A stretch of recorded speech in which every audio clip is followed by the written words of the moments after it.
Hey everybody, thanks for coming to check out today's video. I am doing another creepy crawly sculpture. I'll be making a giant centipede. Yeah, it's not as cool as the 17-foot wide spider, but can't make one of those every day. It is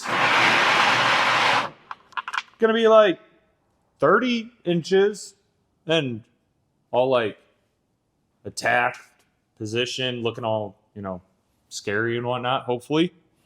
Fingers crossed. But let me show you how I did it.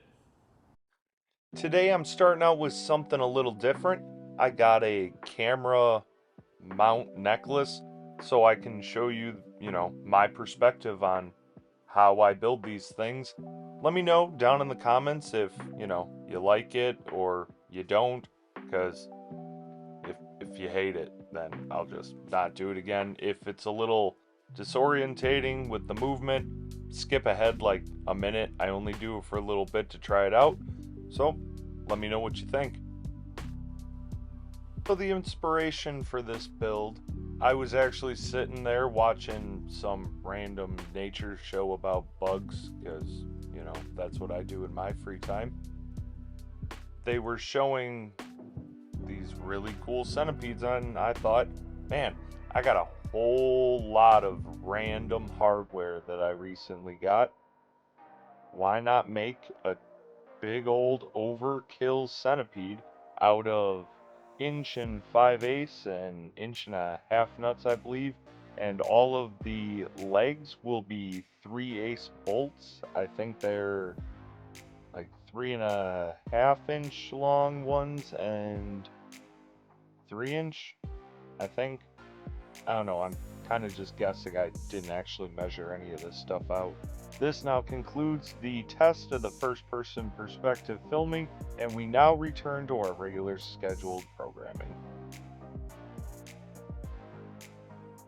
For the body of this guy, I wanted to give it, a natural curve just so it wasn't just straight and boring.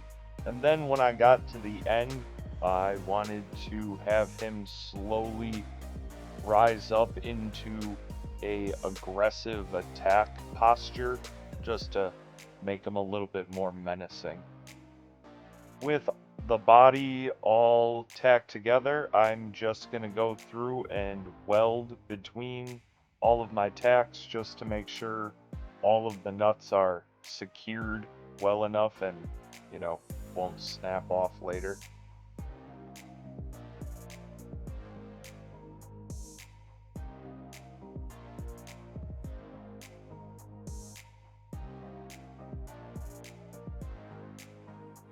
With the body done, I moved on to the unfortunate part of bending all of these bolts that I'm using for the legs, but it's got to get done. And then somebody decided to play with the fuse box and turn my lights off on me for a second, but turned it back on, so no big deal, moving on. And don't worry, I'm not going to make you watch me bend every single one of these, because it takes forever. We're just going to move on to putting on the first set of legs. For the body, I alternated large to small, and for the legs, I'm going to do the same pattern. Where he has the bends in his body, the legs got a little tight, but I had a couple of them sit higher up for better spacing, and it kind of gives it the effect that it's moving, so give him a little bit more life.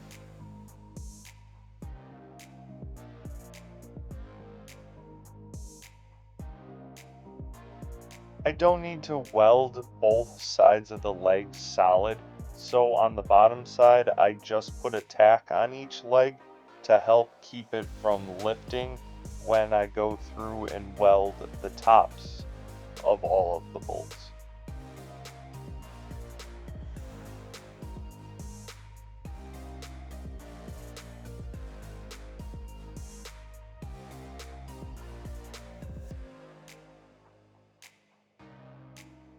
With the legs all welded, I can put on the final touches before I move on to making the head of my centipede. I'm using either a 3/4 or 7/8 nut for the head of this guy, and when I mocked it up and looked at it sitting on what I'm calling the neck, it just didn't look quite right, so I decided I was going to notch the backside of it about halfway through, so when I set the head on top, it doesn't stick up all awkwardly.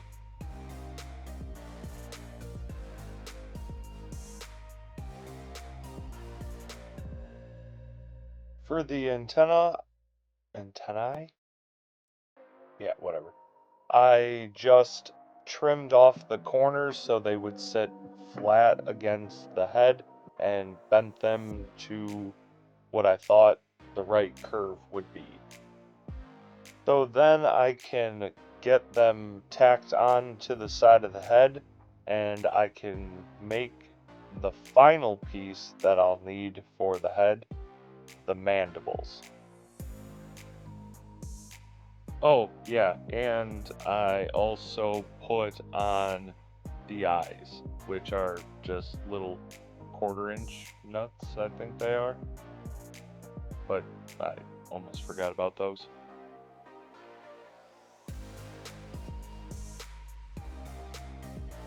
For the mandibles, I'm using the same bolts that I used for the antennae, but I'm going to bend them at a much more extreme angle to get that tight curve that, you see on centipedes. And then I'm going to use my band file to shape them down to the actual points that I want them to be, and it's just way easier to do it with the band file than a grinder. Unfortunately, it takes about double the time, but I can really get the detail that I'm looking for.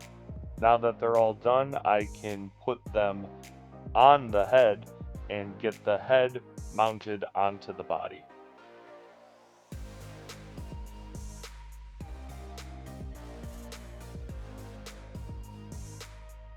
When I went to put the head on, I didn't like having the notch just be on the head, so I notched the nut that sits on top as well.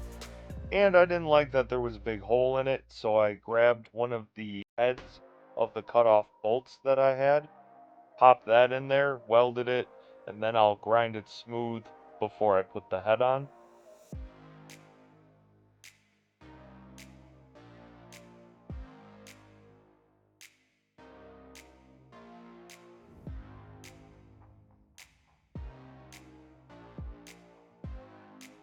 Once I actually got the head on though, I was sitting here staring at it for a little while and decided, yeah, I don't like it.